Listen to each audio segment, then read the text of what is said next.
Hello friends, कैसे हैं आप सब लोग। आई होप आप अच्छे होंगे। तो हमने कल की क्लास में मैं ये जो मिडिल ईस्ट कंट्री हैं इनके बारे में पढ़ा था और याद भी किया था। तो आई होप आप लोगों को याद हुआ होगा। तो हमने कल की क्लास में तुर्की के बारे में डिस्कस कर लिया था। तो हम आज की क्लास में उसके नीचे जो है तुर्की के बाद साइप्रस आता है, इसके बारे में डिस्कस करेंगे। तो इसके क्वेश्चन को तुर्की के हम लास्ट में कवर करेंगे। तो आप लोग पूरी वीडियो को देखिएगा, जिससे कि आप लोगों को तुर्की के सारे क्वेश्चन कवर हो जाएंगे।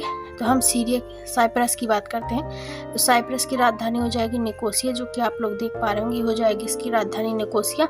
ये भूमध्य सागर आप देख पा रहे होंगे। ऐसे भूमध्य सागर का तीसरा सबसे बड़ा द्वीप है ये, जो कि पहला द्वीप इसका हो जाएगा सिसिली और सर्डिनिया। इसके में तीसरा द्वीप है ये, क्योंकि चारों तरफ से घिरा हुआ है तो इसे द्वीप बोलेंगे। तो साइप्रस तीसरा द्वीप हो जाएगा। अब इसके बाद सीरिया की बात कर लेंगे। तो सीरिया की राजधानी हो जाएगी दमिश्कस, जो कि आप देख पा रहे होंगे। इसके ये बॉर्डर आप लोगों को जा रहा होगा। अब यहाँ पर आप लोग देख पा रहे होंगे, यहाँ पे अधिकतर बॉर्डर सीधा सीधा है। जैसे ये सीधा कटा हुआ है, इसके बाद ये कटा हुआ है सीधा, इसके बाद ये मतलब कि टेढ़ा टेढ़ा नहीं है। जैसे आपने इंडिया तथा एशिया के मैप में देखा था, कुछ इस तरीके से डिजाइन थी इसकी। तो ये सीधा सीधा किस लिए कटा है, आप लोगों को पता ना हो तो मैं बता देती हूँ कि ये सीधा सीधा इसलिए कटा है क्योंकि वहाँ पर मरुस्थल है, तो वहाँ पर सीमाएं ऐसी ही काट दी गई हैं। यदि अगर कोई रहता तो वहाँ से उनके एरिया के हिसाब से काटा जाता, ताकि किसी का घर बार ना आए। लेकिन वहाँ पर मरुस्थल है, जो तो चाहे जहाँ से सीमा काट दी जाए, तो वहाँ से सीधी सीधी सीमा काट दी गई, जो कि यहाँ पर देखने को मिल रही है। अफ्रीका में जब हम लोग पढ़ेंगे तब वहाँ पे बिल्कुल भी खड़ी लाइनें गई हैं, एक भी टेढ़ी मेढ़ी नहीं, जैसे यहाँ पर इराक में थोड़ा थोड़ा दिख रहा होगा। तो ये मरुस्थल के कारण होता है। तो हमने सीरिया की बात कर ली। अब इसके बाद इसकी राजधानी दमिश्कस हो जाएगी, सीरिया की राजधानी। और इसका एक प्रमुख शहर है कोबाने। कोबाने बहुत ही छोटा शहर है, इस मैप में नहीं है दिया हुआ है। तो इसका शहर आप लोगों को ऐसे ही याद रखना है, तो फिर आप लोगों को नोट कर लेना है। मैं आप लोगों को बताती जा रही हूँ। कोबाने इसका एक फेमस शहर है। और हरमन एक यहाँ पर सबसे ऊंची चोटी है, जो अभी फिजिकल मैप में देखेंगे यदि दिया होगा तो हरमन इसकी एक सबसे ऊंची चोटी है। और इसमें नदियाँ की बात कर लें तो नदियाँ यहाँ पर तीन नदियाँ हैं, फरात, खाबुर तथा बालिक। फरात, खाबुर तथा बालिक। तो ये जहाँ से आप लोग, मैंने कल के वीडियो में आप लोगों को दिखाया था, मैंने आप लोगों को कल की वीडियो में दिखाया था कि यहाँ पर ये टॉरस पर्वत है। तो टॉरस पर्वत से ये सारी नदियाँ निकलती हैं और निकल के इस तरीके से आती हैं सीरिया से और यहाँ पर चली जाती हैं। तो यहाँ पर कितनी नदियाँ हो जाएंगी, फरात, खाबुर तथा बालिक, तीन नदियाँ हैं। अब यहाँ पे इसकी हरमन चोटी, जो कि सबसे ऊंची है, यहाँ पर आप लोगों को दिख नहीं रही है, न इसमें लिख दिया हुआ है, लेकिन यहाँ पर एक चोटी है जो कि सबसे ऊंची है, हरमन चोटी। और इसके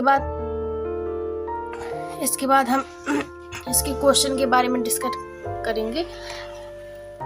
तो मैं आप लोगों की स्क्रीन में क्वेश्चन लगा देती हूँ।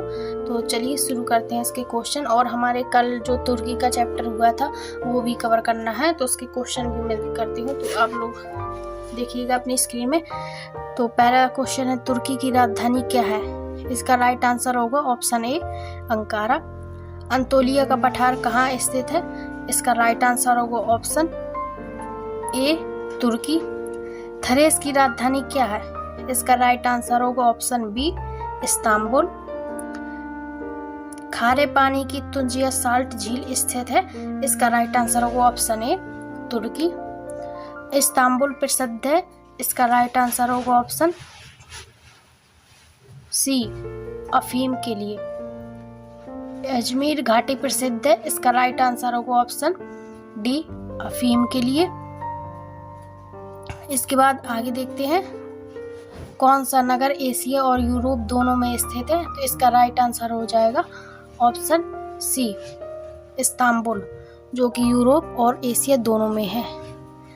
बॉस्फोरस जल संधि जोड़ती है। इसका राइट आंसर होगा ऑप्शन बी, काला सागर और मरमरा सागर, जो कि मैंने आप लोगों को कल की वीडियो में बताया था। बॉस्फोरस जल संधि अलग करती है, तो ये अलग करती थरेस और अंतोलिया को। तो इसके आगे है एशिया और यूरोप को कौन सी जल संधि अलग करती है, तो मैंने आप लोगों को बताया था ये बॉस्फोरस जल संधि जो कि अलग करती है। खाड़ी देश में कितने देश आते हैं, तो इसका राइट आंसर होगा ऑप्शन सी 8। एशिया माइनर में तुर्की का कितना प्रतिशत भाग है, एशिया की बात कर रहा है तो एशिया में तुर्की का 98% भाग है। इसके बाद हम साइप्रस की बात करेंगे। साइप्रस की राजधानी क्या है, इसका राइट आंसर हो जाएगा, बात करेंगे साइप्रस की राजधानी क्या है, इसका राइट आंसर हो जाएगा ए निकासिया। गोबी मरुस्थल कहाँ स्थित है, तो इसका जवाब आप लोग देंगे, जो कि मैंने आप लोगों को कई बार बताया भी है और मैंने पिछली क्लास में बताया था। इसका राइट आंसर आप लोग बताएंगे। इसके बाद सीरिया की राजधानी क्या है, इसका राइट आंसर होगा ऑप्शन ए दमस्कस। निम्न में से कौन सा नगर फरात घाटी और भूमध्य सागर के मध्य स्थित है, इसका राइट आंसर होगा ऑप्शन बी दमस्कस। कोबानो कहाँ का प्रमुख शहर है, तो ये ऑप्शन ए सीरिया का प्रसिद्ध शहर है। पलमायरा कहाँ स्थित है, जिसे आईएस के आतंकवादियों ने बम से उड़ा दिया था, इसका राइट आंसर होगा ऑप्शन ए सीरिया। मैं आप लोगों को बताती हूँ कि ये जो सीरिया है पहले फ्रांस के अधीन था, इसके बाद ये 1946 में स्वतंत्र हुआ। ये आप देख पा रहे होंगे सीरिया। तो यहाँ पर एक बहुत ही ज़्यादा फेमस मंदिर था, जिसे हम उस मंदिर को उसके नाम से पलमायरा के नाम से जानते हैं, पलमायरा का मंदिर। तो आप लोग देख पा रहे होंगे यहाँ पर किसी भी देश में जितने भी कंट्री हैं वहाँ पे जो भी प्रसिद्ध चीज़ें हैं, जो विरासत की चीज़ें हैं, उन्हें यूनेस्को के हेरिटेज में शामिल कर लिया जाता है।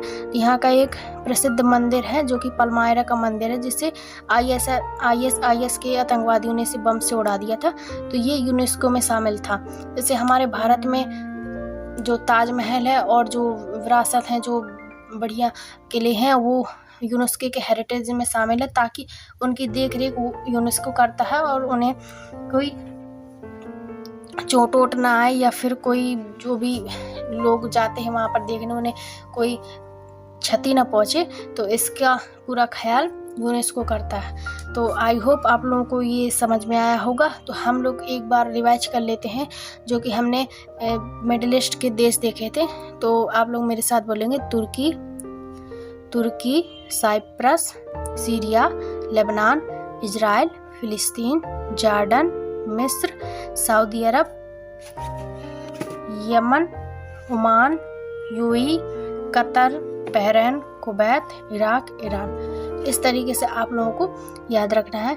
तो आप लोग मेरे वीडियो में बहुत अच्छा रिस्पांस देते हैं, उसके लिए थैंक यू सो मच। आप लोगों को मेरी वीडियो पसंद है तो लाइक शेयर सब्सक्राइब जरूर करिएगा।